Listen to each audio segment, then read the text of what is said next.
Bonjour, je vais me présenter, je m'appelle Catherine Charles, je suis la maman de 8 enfants, mon aîné a 20 ans, mon dernier va avoir 3 ans en septembre. Parmi ces 8 enfants, 2 sont autistes, c'est pour ça que je suis là aujourd'hui. Et je suis professeure des écoles en disponibilité depuis de longues années pour m'occuper de mes enfants. Alors je me suis beaucoup formée au départ, j'ai la formation PEX, la formation Teach, je suis en train de faire une formation Montessori. Et depuis quelques mois, je publie tous les jours sur Instagram, donc mes idées d'activité, je vais vous en présenter pas mal aujourd'hui. Et sur LinkedIn, c'est plutôt mes états d'âme, mes réflexions sur l'autisme. Donc Xavier, c'est mon second enfant qui est autiste. Donc il a aujourd'hui 17 ans. Il a un autisme sévère qui a été diagnostiqué il y a 15 ans. Donc quand il avait 2 ans, et il y a 15 ans, c'était précieux un diagnostic précoce parce que c'était pas du tout à l'heure du jour. J'étais au bon endroit au bon moment, on était habité Paris. Alors on était sur un autisme sévère. À 2 ans, il avait 3 mois d'âge de développement, donc ça se voyait vraiment déjà. Il avait appris à marcher pour s'étourdir autour de la table, donc il avait déjà beaucoup de stéréotypies. Donc on a un diagnostic très rapidement, par contre pas beaucoup d'évolution par rapport à aujourd'hui, puisqu'une fois le diagnostic posé, quand je demande et maintenant qu'est-ce qu'on fait, je ressors avec une liste d'orthophonistes qui bien sûr n'a pas de place. Bon, j'avais de la chance, on était à Paris, donc c'est quand même beaucoup plus facile de trouver des professionnels et formés, parce qu'il y a 15 ans, un psychomotricien, c'était vraiment un métier qui existait quasiment pas.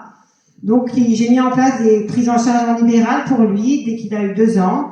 Donc psychomotricité, orthophoniste, j'ai aussi pris des éducatrices en libéral qui venaient à domicile. Donc c'est vraiment ce qui m'a sauvée parce que ça m'a appris à comprendre l'autisme, à observer, voir comment elle faisait pour mettre en place à la maison plein de choses.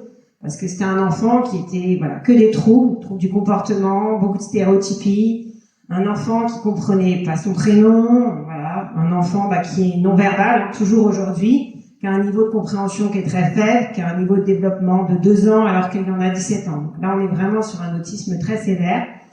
Par contre, il est très performant en discrimination visuelle, en motricité fine. Voilà, il n'est pas capable, si je donne des feuilles blanches et des gommettes, il ne va pas être capable de coller les gommettes, mais coller une gommette rouge sur un point rouge, voilà, c'est structuré. Et il va être capable de faire reproduire des mosaïques, des choses comme ça, beaucoup de pixels diamants, je ne sais pas si vous connaissez. Alors, il n'est pas capable de m'amener ses chaussures quand je lui demande de me chercher tes chaussures, mais il peut passer 2 heures à coller des pixels, un pixel rouge sur un point rouge. Donc aujourd'hui ça fait ma fierté quand même parce qu'il y a 15 ans j'aurais jamais cru qu'il soit capable de faire quelque chose. Alors même si faire des mosaïques c'est pas très utile dans la vie quand on sait même pas aller aux toilettes, mais bon c'est ma petite victoire. Donc il n'a jamais été à l'école parce que déjà je suis professeure des écoles et clairement alors aussi il faut se remettre dans le contexte il y a 15 ans la loi de 2005 c'était très récent, le mot AESH c'était vraiment pas un mot démocratisé. Puis moi, franchement, j'ai jamais éprouvé le besoin, l'envie de le mettre à l'école, parce que je trouvais pas l'intérêt pour lui. C'est un enfant qui dormait pas ou n'importe quand dans la journée, qui se mettait en danger. Donc j'avais déjà peur pour sa sécurité. Je me suis dit, mais il va se sauver de la classe, il va tout mettre à la bouche, il va se sauver. Et même une AESH, de toute façon, c'est pas une magicienne. Donc voilà, j'avais du mal à faire confiance, parce que moi, je passais ma journée à anticiper, à réfléchir, à anticiper tout ce qu'il pouvait manger. Donc je l'ai pas mis à l'école, puis je voulais pas l'imposer non plus aux frères et sœurs dans la cour de récréation. Donc voilà, et puis je voyais pas du tout l'intérêt pour lui. Il y avait trop de retard dans les apprentissages, vraiment pour le scolariser. Mais par contre, on maintenait les prises en charge à domicile. Donc par contre, à 6 ans, j'ai fait une demande en IME. Il est finalement rentré à 8 ans. Donc, je vous passerai les détails judiciaires pour qu'il ait une place en IME. Mais depuis qu'il a 8 ans, il est en IME. Alors depuis 18 mois, il est en internat de semaine. Donc il est avec moi le mercredi, le week-end. Le week-end et les vacances scolaires. Et quand il y a trop de troubles du comportement, malheureusement, les IME, ils ne gèrent pas non plus. Donc quand il y a des problèmes médicaux, il est souvent avec moi malgré tout. Alors Marc-Antoine, c'est mon 6e enfant. Donc lui aussi est autiste. Donc j'ai tout de suite, dès qu'il avait 18 mois, j'étais sûre qu'il était autiste, mais mon mari avait besoin de temps, donc j'ai pas. Puis le pédiatre me disait mais non, on va attendre 2 ans, et puis après 3 ans, et puis il y a 3 ans, il m'a dit on va attendre 4 ans, j'ai dit moi j'attends plus. Donc j'ai été faire diagnostiquer, donc on est sur un autisme qui est important aussi, comme son frère, mais par contre il n'y a pas de trouble associé, il n'y a pas de déficience mentale, il n'y a pas de trouble du comportement, il n'y a pas du tout de stéréotypie, donc c'est vraiment 2 autismes malgré tout différents. Donc on est sur un enfant qui aime beaucoup jouer, qui est capable de jouer, qui comprend quand je lui parle, un enfant qui parle, alors qui articule mal, qui parle surtout des dinosaures et de ses dessins animés, mais bon, voilà, qui parle, pour moi c'est déjà merveilleux. Donc il est capable de jouer beaucoup, mais il joue en reproduisant des scènes qu'il a vues dans des livres ou à la télé, une histoire que je lui ai racontée. Mais voilà, pas de troubles, des comportements inadaptés, mais bon, ça va être je me cache sous une chaise, sous la table, et voilà, des positions d'évitement, mais pas de troubles du comportement important. Il peut se mettre en danger, mais bon, voilà, c'est quand même gérable. Voilà. J'ai connu son frère, donc pour moi, voilà, je relativise. Donc il est scolarisé depuis qu'il a 3 ans, lui, donc en maternelle, en petite section, moyenne section, sans AESH, c'était la catastrophe. Mais depuis 2 ans, il est donc en grande section, il a été maintenu en grande section. On est sur une scolarisation à mi-temps, parce que j'ai maintenu des prises en charge en libéral, orthophonie, psychomotricité, l'intervention des éducatrices de T10. Donc on est vraiment sur une scolarisation à mi-temps qui se passe bien, parce qu'on a quelques planètes alignées. Parce qu'on a un maître qui est ouvert, qui accepte les aménagements de T10, les conseils de T10, une AESH qui s'investit. Donc voilà, je mesure ma chance. On est sur un petit effectif aussi. Donc voilà, donc pour l'instant je profite et après on verra. Donc voilà, donc j'ai 2 enfants autistes avec des profils très hétérogènes. Donc pour l'instant aucune piste génétique. Il y a 15 ans, quand on a fait des tests génétiques pour Xavier, on n'avait rien trouvé. J'avais demandé bien sûr, parce que j'étais jeune, à la généticienne si je faisais d'autres enfants, quel risque j'avais. Elle m'avait dit que si c'était un garçon, 1 sur 4, si c'était une fille, 1 sur 10. J'ai quand même poursuivi mon rêve de famille nombreuse. 1 sur 4, c'est bien, 25%, les a eu, elle avait raison. Donc voilà, aujourd'hui on est encore en cours de test à Robert Debré depuis 18 mois, mais bon, ça traîne avec Thomas Bourgeron, il paraît que c'est un expert dans le domaine, mais pour l'instant j'attends les résultats. Et puis de toute façon, maintenant, voilà. Après, quand mes enfants me demandent, maman, est-ce que j'ai le risque d'avoir un enfant autiste? Clairement, j'ai pas besoin d'un test génétique pour leur dire oui, tu peux avoir un enfant autiste. J'en ai eu 2, c'est pas le hasard. 1, je me disais, allez, c'est le hasard, mais 2, non. Mais pour l'instant, on n'a rien trouvé. Donc voilà, j'ai 2 profils différents, mais pour moi, Marc-Antoine, je dis souvent que c'est la voix de Xavier. Parce que je me retrouve 15 ans après avec des crises de Marc-Antoine, au même endroit que Xavier, par exemple. Le train, on prend beaucoup le train, il est bleu d'habitude, d'un coup il est jaune. Marc-Antoine va faire une crise, se rouler par terre, et cette crise, je l'ai eue avec Xavier. Sauf que là, Marc-Antoine, il me dit, non, moi je peux pas rentrer dans un train jaune, d'habitude il est bleu. Donc voilà, la rigidité des autistes. Et voilà, j'avais eu ces problèmes aussi avec Xavier, donc voilà, pour moi, voilà, Marc-Antoine, c'est la voix de Xavier, c'est une pépite. Et Xavier reste un mystère parmi ces silences. Alors, on me demande souvent, et la fratrie dans tout ça? Alors, la fratrie, donc j'ai 6 enfants neurotypiques. Alors, j'ai tout, j'ai mon aîné qui a 20 ans, qui depuis quelques années a compris, il est devenu adulte, il a compris qu'après nous, c'était lui. Donc il s'est investi beaucoup avec son frère, à savoir comment faire pour s'en occuper, à lui dire si vous voulez partir, je le garde cette nuit, je m'en occupe, je le garde une journée, à se renseigner quel papier il faut faire, il va prendre la tutelle avec nous. Donc voilà, mais je pense que voilà, ça fait partie de la résilience. Les frères et sœurs aussi doivent faire ce processus de résilience. Ça dépend de leurs ressources internes, de leur caractère, de leur vécu. Parce que parmi les frères et sœurs, j'ai les filles qui sont très maternantes, j'ai 2 filles qui vont être très maternantes, qui vont jouer beaucoup à la maîtresse avec leurs frères autistes, qui vont inventer des activités adaptées. Et voilà, j'ai mon numéro 4 qui est en révolte totale, mais depuis toujours, il a 13 ans. Ce frère autiste, Xavier, franchement, il sert à rien. Il pourrait, à 17 ans, être joué au foot avec moi, m'emmener au cinéma, ça devrait être mon copain. Et là, tu vois, quand je l'appelle, il me répond même pas. Donc c'est vrai que pour lui, c'est dur, mais après, je comprends ce comportement, je comprends que ce soit une injustice. Voilà, je lui dis souvent, t'es pas obligé de manger avec nous à table. Tu peux aller manger tout seul dans sa chambre, mais par contre, tu respectes ton frère. Tu vas pas faire exprès de déclencher une crise parce que ton frère a besoin d'avoir un bout de papier à côté de sa fourchette et faire exprès d'enlever le bout de papier. Donc voilà, donc des fois, il va manger dans sa chambre, mais souvent, ça dure pas, finalement. Il se dit, c'est quand même sympa, les repas avec toute la famille. Donc, il prend un peu sur lui. Par contre, j'hésite pas à féliciter, les moments où je vois qu'il prend sur lui pour supporter ce frère. Parce que je pense que faut accepter qu'il y ait des frères et sœurs qui aient du mal avec le handicap. Parce que dans la vie, c'est pareil, il y a des gens, des grands-parents, il y a des gens proches qui ont du mal à accepter, la déficience finalement. Par contre, avec Marc-Antoine, ça se passe très bien, parce que Marc-Antoine, voilà, c'est un autiste dans l'hyperbole, hein, donc t'es trop gentil, t'es trop mon frère, t'es mon meilleur ami, je t'aime trop. Donc voilà, il y a une reconnaissance qu'on n'a pas du tout avec Xavier. Hein. Souvent, je dis que Xavier, quand on est vendredi, mon mari il change de femme, je suis même pas sûre qu'il réagisse à quoi que ce soit, à un moment qu'elle lui fait à manger. Voilà. Par contre, s'il change la table de place, ça va plus l'embêter, je pense. Hein. Donc voilà, voilà, je pense que les fratries, il faut accepter que ce soit dur pour eux aussi. Et voilà, donc je félicite. Alors, comment vivre avec l'autisme? Alors moi, ça fait 15 ans hein, que j'observe l'autisme, je réfléchis au autisme, je pense autisme. Ça fait 15 ans que mes nuits sont hachées par l'autisme, ça fait, voilà. Donc j'ai choisi d'agir tout de suite après le diagnostic de Xavier. Donc à l'époque, il n'y avait pas les réseaux sociaux, il y avait quand même Internet, mais je me suis beaucoup renseignée. J'étais à Paris, donc j'ai pu me former très rapidement à OPEX et à la méthode Teach. Mais voilà, en Provence, même aujourd'hui, c'est compliqué. Mais il y a la visio aujourd'hui, donc j'encourage vraiment les mamans à aller sur les réseaux sociaux, sur LinkedIn. Il y a vraiment des formations en visio et gratuites. Il y a beaucoup de formations.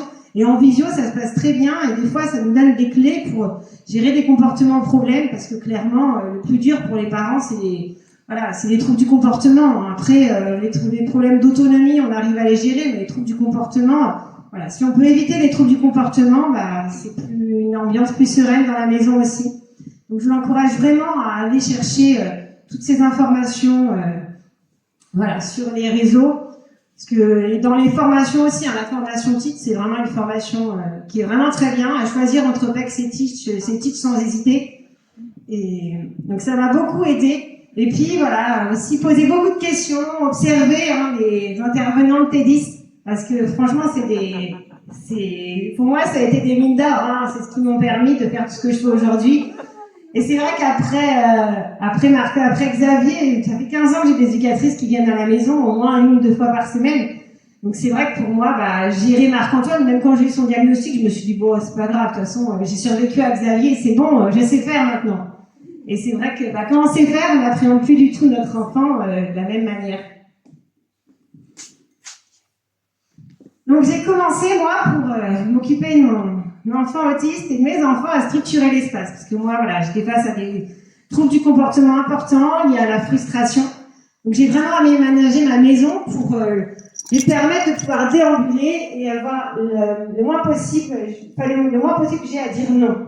Donc je pouvais pas, quand il y avait de la pâte à fixe qui traînait, je pouvais pas déclencher une crise parce qu'il voulait manger la pâte à fixe. C'était de ma faute, j'avais qu'à ranger la pâte à fixe parce que si elle n'est pas sur la table et qu'elle est dans le placard, il va pas avoir l'idée d'aller dans le placard. Donc c'est vrai que des petites choses comme ça peut aussi faciliter la vie. Anticiper. Avant qu'il se lève, regarder, tout ce qui est visuellement accessible, il a le droit de toucher. Et puis tant pis, s'il le prend, je laisse prendre, même s'il le casse, c'est de ma faute, il fallait que je le range. Donc j'ai vraiment essayé de transformer mon espace pour qu'il y ait le moins d'obstacles possible, parce que c'est un enfant qui a beaucoup de troubles vestibulaires, donc il va beaucoup tourner en rond, beaucoup faire du flapping. Donc voilà, il fallait pas qu'il se fasse mal non plus, surtout que maintenant il fait 1m90. Donc j'ai enlevé les meubles, j'ai mis vraiment des meubles contre les murs pour qu'il y ait un espace pour tourner en rond. Et puis j'ai essayé de cacher, donc par des simples meubles Ikea, des petites caisses, mettre des cadenas, des placards. Et franchement, ça facilite le quotidien parce que voilà, vous avez pu vous fâcher ou à obtenir un trouble du comportement parce qu'il a voulu boire le Javel, hein, parce que ça on peut pas le laisser faire. Boire toute la bouteille de Luca à la rigueur, voilà, c'est pas très grave. Mais la bouteille de Javel, on n'a pas le choix que d'aller à la crise. Et c'est quand même dommage parce qu'après c'est des apprentissages, c'est la journée en fait qui est compliquée pour les frères et sœurs, pour les parents. Donc j'ai vraiment essayé de choisir mes combats en me disant tout ce qu'il a le droit de. Voilà, j'ai toujours interdit l'accès à l'escalier. Je voulais pas qu'il aille dans la chambre de ses frères et sœurs, mais en gros, dans l'espace à vivre, c'était son seul interdit. Tu vas pas là-haut, tu montes pas l'escalier. Et sinon, tu peux faire ce que tu veux, toucher à tout. Donc ça, c'est important pour aussi la sécurité, la mise en danger, etc. Ça évite quand même des difficultés. Ensuite, j'ai structuré le temps. Alors, avec Xavier, sur un autisme si sévère, le temps, il s'en fiche. Alors après, le timer m'a un peu aidé quand il fallait attendre 5 minutes, il voyait le temps défiler. Mais pour Marc-Antoine, par contre, qui est capable de comprendre que le temps passe, c'est surtout pour le tunnel du soir, j'ai fabriqué une horloge, une simple horloge où j'ai colorié des portions, parce qu'il attend, en rentrant de l'école, par exemple, de regarder la télé. Je peux pas le mettre dès 5 heures le soir devant la télé, c'est pas possible. Donc il sait qu'il a sa petite routine, en fait. Donc, quand il voit que l'aiguille elle est dans le verre, bah, il attend, il va faire des activités avec maman, après il sait que c'est le bain et il attend patiemment le jeu. Alors, des fois ils se plantent devant l'horloge, on va attendre que la petite aiguille aille dans le jeu. Et voilà, c'est un moyen simple et ça permet vraiment ça a très vite fonctionné. Parce que bah, c'est visuel, hein. Après c'est ma fille qui a dessiné les petits pictos, hein. J'ai pas besoin de sortir une imprimante, hein. C'est un paquet de Chocapic, derrière j'ai fait mes petits pictos, et puis voilà, c'est rapide et efficace, parce que je suis pas une magicienne, hein. On est 10 à la maison, donc il y a beaucoup de corvées ménagères, hein, je vous apprends rien. Donc quand je mets en place quelque chose, il faut que ce soit simple. Alors j'ai aussi mis pour les rituels du matin, j'ai mis en place un carton, hein, pareil, des simples dessins, et pour qu'il se repère un petit peu dans ce qu'il a à faire, quand il a effectué la tâche, il doit juste déplacer la perle.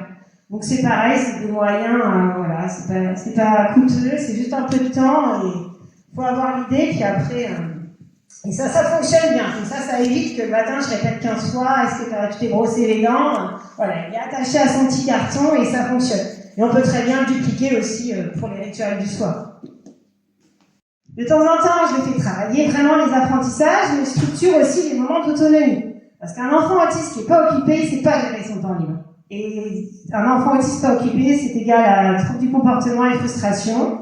Et ça, il faut vraiment les réduire. Pour les mamans, c'est vraiment le cheval de bataille, c'est réduire les troubles du comportement, s'adapter. Donc en revenant de l'école, pour moi, en plus, il n'est pas tout seul, c'est très compliqué. Donc j'ai vraiment essayé de structurer ces moments. Donc comme je structurais les apprentissages. Donc sur la table, quand il arrive de l'école, il y a des petits plateaux. Donc il a ses lumières, donc il y en a souvent 6. Et quand il a effectué l'activité qui correspond au plateau numéro 1, il allume la lumière. Et voilà. Donc on peut aussi très bien faire un carton, voilà, vous faites 6 cases, il met une croix quand il a fini l'activité. Bon, le côté lumière, c'est assez attractif, et puis il manipule, il est dans l'action. Donc ça fonctionne bien, donc je l'utilise pour les apprentissages. Alors après l'école, c'est plutôt des activités qui vont lui plaire, mais d'autonomie. Mais par contre, des activités à table, parce que sinon, il monte partout, il court partout, et c'est pas possible. Donc ça peut être, par exemple, de la pâte à modeler, hein, avec des petits outils. Ça peut être un coloriage magique, ça peut être des labyrinthes, les chercher-trouve, que je plastifie comme ça avec un crayon Velleda, il entoure ce qu'il a trouvé. Et puis je peux varier mes supports. Donc voilà. Et dans les séances d'apprentissage, c'est pareil, hein, vous avez une activité par panier, et une fois qu'il a fait son activité, il allume sa lumière.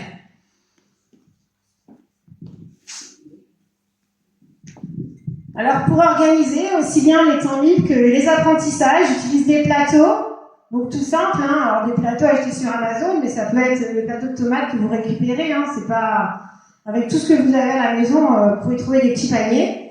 Et aussi des pochettes, alors ça je trouve ça pas mal, parce que ça prend pas de place dans les placards.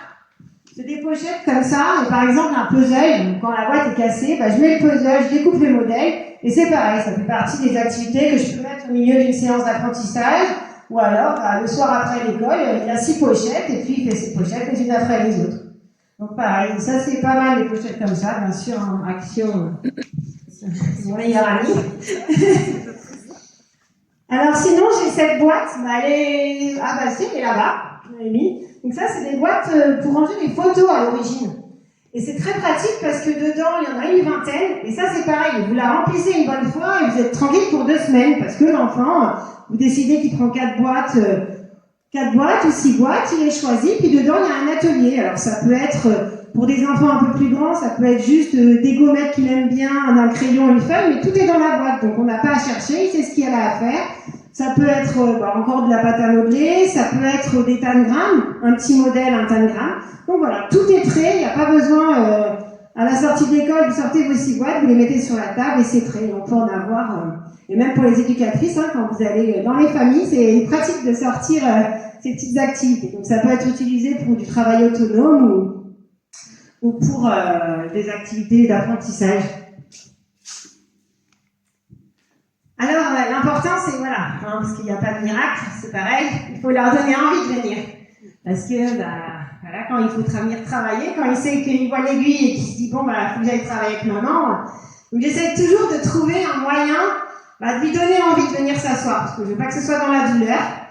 Donc pour ça, je varie beaucoup les supports.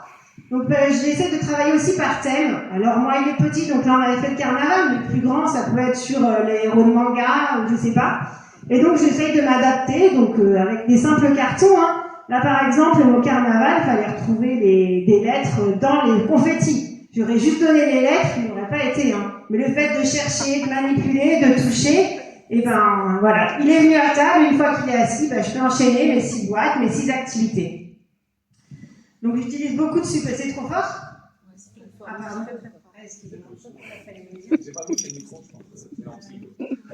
Je vais mettre plus loin là, vous m'entendez? Donc voilà, j'essaye qu'il soit vraiment acteur de la séance.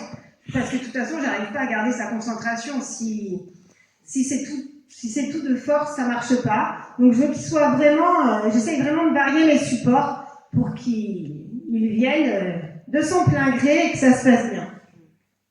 Alors je varie aussi les outils, j'essaye de me renouveler, donc j'utilise beaucoup les Lego, hein, que ce soit pour des activités numériques, mais aussi pour des activités,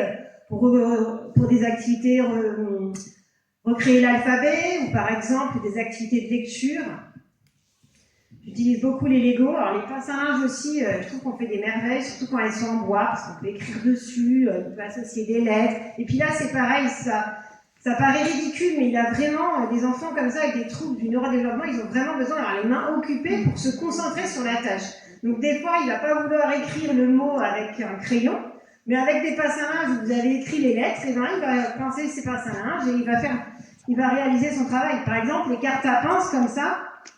Donc là, on est sur une activité numérique. Ben voilà. Alors, j'utilise aussi beaucoup les lutins, je plastifie beaucoup. Quand, par exemple, vous lui achetez un cahier d'activité, il n'attendra pas de patrouille, bah, vous le plastifiez. Comme ça, il va le faire une fois avec un crayon Velleda, et puis une autre fois, vous pouvez le ressortir dans une salle d'attente ou dans les moments d'autonomie après l'école pour qu'il puisse se calmer et se poser à table, ou alors dans une séance d'apprentissage, au milieu de la séance, quand vous voyez qu'il commence à ne plus être trop concentré. Donc, c'est vrai, c'est tout simple, mais voilà, j'y ai pas pensé depuis très longtemps. Et c'est vrai que c'est très pratique de plastifier ou de simplement mettre dans des fiches plastiques. Hein. Ça marche également. Alors, je varie mes outils aussi. J'utilise beaucoup des crayons tampons, ce qu'on appelle. C'est des crayons qui ont un bouchon. Et en fait, il y a de la peinture. Donc, ça remplace un peu les gommettes. Mais bon, ça fait un nouvel outil. C'est pareil pour valider une réponse. Parce que c'est toujours compliqué de lui demander de réécrire un mot. Mais à partir du moment, finalement, où il a su reconnaître les lettres... Alors, mon espace de travail, bah, c'est la caricature de Teach, hein, mais en même temps, pour les apprentissages scolaires, hein, j'ai pas beaucoup d'autres idées. Donc, j'ai des moments de travail, finalement, quand j'utilise mes lumières, où ça va être beaucoup plus, moins académique, mais il y a d'autres moments où c'est vraiment des apprentissages où je suis avec lui, où là, le modèle Teach, bah, ça fonctionne beaucoup mieux, parce qu'on est moins dans le travail autonome. L'objectif de la séance, là, ça va être vraiment un apprentissage, alors que quand j'utilise mes lumières, c'est plutôt qu'il soit une demi-heure assis, tout seul en autonomie, à enchaîner les activités qu'on a apprises ensemble. Donc l'espace de travail Teach, hein, donc on prend à gauche alors souvent j'utilise des petits tiroirs comme ça, donc il prend les activités les unes après les autres et il met dans un bac fini à la fin. Donc voilà, donc j'ai même son frère, hein, je mets 2 enfants de chaque côté et ça fonctionne, hein, je suis pas... mais bon voilà, mais pour que ça fonctionne, il faut avoir des supports attrayants et des outils attrayants. Alors, je fabrique beaucoup mes outils, donc je recycle. Je recycle beaucoup, voilà, donc la chaussure par exemple, hein, on peut la trouver dans le commerce, avec un petit bout de carton, ça fonctionne. Et puis les puzzles numériques aussi, on peut également faire la même chose en associant des lettres pour réécrire les mots. Les bouchons de compote, c'est une merveille, hein, pour manipuler, pour compter, pour visser, dévisser. Donc voilà, je récupère tout ce que je peux et puis je fabrique, parce que voilà, les jeux du commerce, on en a vite fait le tour, et puis les modèles, souvent, on paye ça des fortunes, et les modèles, si vous pouvez les faire encore plus petits, ce serait bien. Donc c'est vrai que, et puis voilà, pour Xavier, de toute façon, j'étais face à un outil si important pour qu'un jeu était adapté. Donc il a bien fallu inventer. Et puis du coup, maintenant, je me pose même plus la question, je fabrique. Alors les renforçateurs, parce que voilà, une fois qu'il a des supports variés, il y a quand même besoin d'un renforçateur. Alors, je suis pas trop pour les renforçateurs alimentaires. Déjà, avec Xavier, moi, ça marchait pas. Parce qu'il mangeait pas, il préfère manger un cahier qu'un bonbon. Donc, du coup, j'utilise les renforçateurs alimentaires. Voilà, quand je suis sur le quai de la gare, il ne veut pas monter dans le train. Et moi, il faut que je prenne le train. Donc là, je sors mon bonbon. Et là, ça va marcher parce qu'il n'en a pas souvent. Mais c'est vrai que pour les séances d'activité, je n'utilise pas les renforçateurs alimentaires. J'essaye de trouver des activités ou des jeux qui vont lui plaire et que je propose pas souvent et que je proposerai qu'à ces moments-là. Donc tout ce qui est bac sensoriel, ça marche bien, alors toujours avec un objectif, chercher des petits animaux, etc. Les coloriages à l'eau, ça marche bien, même Xavier qui ne fait pas grand-chose, il adore ça. C'est des coloriages, en fait, des crayons, on met de l'eau dedans, et quand on colorie, ça fait apparaître un dessin, et en séchant, ça disparaît, et après on peut réutiliser à l'infini ces petits carnets. Donc l'ardoise magnétique aussi a beaucoup de succès. Et puis les fidgets, où là il a le droit de les utiliser parce que c'est sous ma surveillance aussi, et c'est pas en accès libre. Donc voilà, les renforçateurs sont, je dis peu, puis bon, en structure, les renforçateurs alimentaires, c'est pareil, c'est difficilement utilisable, et à l'école encore moins. Alors j'ai mis en place ce genre d'activité aussi, soit au début des séances, ou à la place des séances quand c'est trop compliqué. Alors on ramasse dans la nature des bouts de bois, des pommes de pin, on coupe des pailles, et après je leur donne un set de tablerons et ils me font des merveilles. Alors je vais juste dessiner un graphisme comme des lignes brisées, et puis ils vont reproduire, Et ça marche bien, ça les canalise. On reconnaît des enfants autistes parce que les enfants normaux, ils restent pas à faire ce genre d'activité. Par contre, eux, c'est structuré, il y a un support, il y a des outils, on sait ce qu'il y a à faire. Et donc voilà, donc ça leur plaît bien aussi parce que je pense qu'il y a le côté tactile, on manipule différentes choses. Et puis le rendu, c'est coloré. Donc voilà, donc ça c'est des activités qui sont simples à mettre en place et qui peuvent permettre aux enfants de se canaliser un petit peu. Alors après avoir structuré, il faut aussi s'adapter. Toujours pour éviter les troubles du comportement. Donc Xavier, j'ai fait la formation PEC, j'ai utilisé la méthode PEX, mais bon, voilà, c'est un enfant, de toute façon, je sais pas, il n'a rien à demander à part ses besoins vitaux, du pain et de l'eau. Il mangeait les pictos, donc j'ai vite arrêté les pictos. Et puis quelques temps, je me suis formée à la CAA et j'ai mis en place ce qu'on appelle aujourd'hui un TLA, un tableau. En fait, les pictos, ils sont juste fixés, donc ça m'évite de les refaire tout le temps parce qu'il les a mangés et mis à la poubelle. Donc je le set de table, en plus c'est structurant pour lui, si on lui met son assiette, et il a juste à pointer ce qu'il veut au moment du repas. Et puis voilà, ça je pense aux enfants qui vont à la cantine, c'est un outil tout bête, on n'a pas besoin de se trimballer le classeur de communication, il a son set de table, il sait où il doit s'asseoir, et puis il a juste à pointer ce dont il a besoin. Ensuite, moi j'étais face à un enfant qui avait beaucoup de TOC. Donc même Marc-Antoine, de temps en temps, ça lui prend, je jouais avec la lumière, ou avec le volet le volet électrique, donc vous avez changé une fois le moteur, 2 fois le moteur. Donc je ne pouvais pas dire non, parce que c'est plus fort qu'eux, les autistes, ça les dépasse. Donc j'ai dû trouver d'autres solutions, donc j'ai essayé de mettre en place ces plateaux pour essayer de dévier leur TOC sur quelque chose qui était moins envahissant pour les autres. Donc j'ai créé ces plateaux, alors des plateaux parce que c'est facile à transporter, ça s'empile, ça prend pas de place. Et donc par exemple, il y a la lumière, il peut l'allumer l'éteindre comme il veut, il peut jouer avec la télécommande, il peut jouer avec les boutons, il peut utiliser le piano, faire du bruit, jouer avec les lumières. Donc ça, j'ai essayé de dévier les TOC pour toujours réduire la frustration et les troubles du comportement. Donc si vous avez ce genre de problème à la maison, essayez de voir sur quoi on pourrait retrouver le stock. Alors les sorties, ça c'est pour les mamans surtout. Donc j'ai 8 enfants, donc quand il faut faire une sortie, pour moi l'objectif, il n'est pas forcément pédagogique parce que j'ai 8 enfants, je vais aller manger une glace, je vais faire plaisir aux frères et sœurs. Donc dans ce cas-là, je ne me pose pas de questions, je mets en poussette parce que je sais qu'en poussette, il ne va rien dire. Alors c'est un peu la solution de facilité, mais je veux aussi préserver les frères et sœurs. Et quand je sors manger une glace, l'objectif, il n'est pas d'apprendre à marcher et à bien se comporter à Marc-Antoine dans la rue.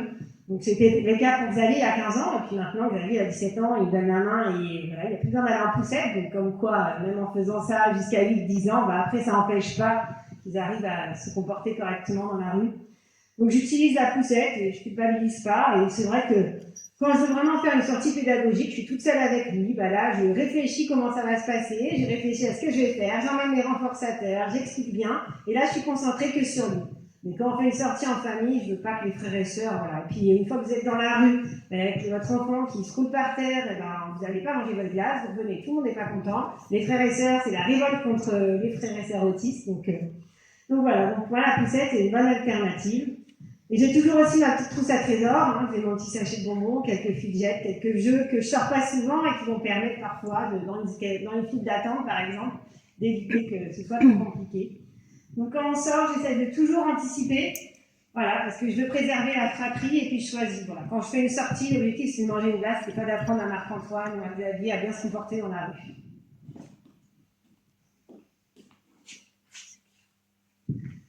Donc pour conclure, je voulais vraiment donner un message aux mamans que voilà, il y a 15 ans, je pensais que voilà, je me disais voilà mon Dieu, qu'est-ce que ce sera Xavier dans 15 ans. Et finalement, ils progressent tous, hein, même les cas les plus désespérés, comme on dit. Après, voilà, il y a des choses, voilà, il y a 15 ans, je pouvais dans la rue, il se déshabillait, il enlevait ses chaussures, mais j'ai jamais arrêté de sortir. Je rentrais chez moi en me disant, comment je peux faire pour que la prochaine fois ça se passe mieux, parce que même cause, mêmes effets, donc je vais changer ça, peut-être qu'on va changer l'itinéraire, etc. Mais j'ai jamais arrêté de sortir parce que sinon ça n'aurait pas été possible. Donc du coup, voilà, donner un message d'espoir aux mamans que finalement l'autisme c'est pas une fatalité, c'est une manière de fonctionner et qu'on peut y arriver en s'adaptant et en changeant des petites choses, en réfléchissant finalement à qu'est-ce qu'on peut adapter pour que les troubles du comportement, et puis quand les troubles du comportement s'améliorent, les troubles d'apprentissage aussi finalement ça va mieux aussi. Donc si ça vous intéresse de retrouver mes activités, je vais vous donner une carte de visite, comme ça vous aurez l'adresse de ma page Instagram. Voilà.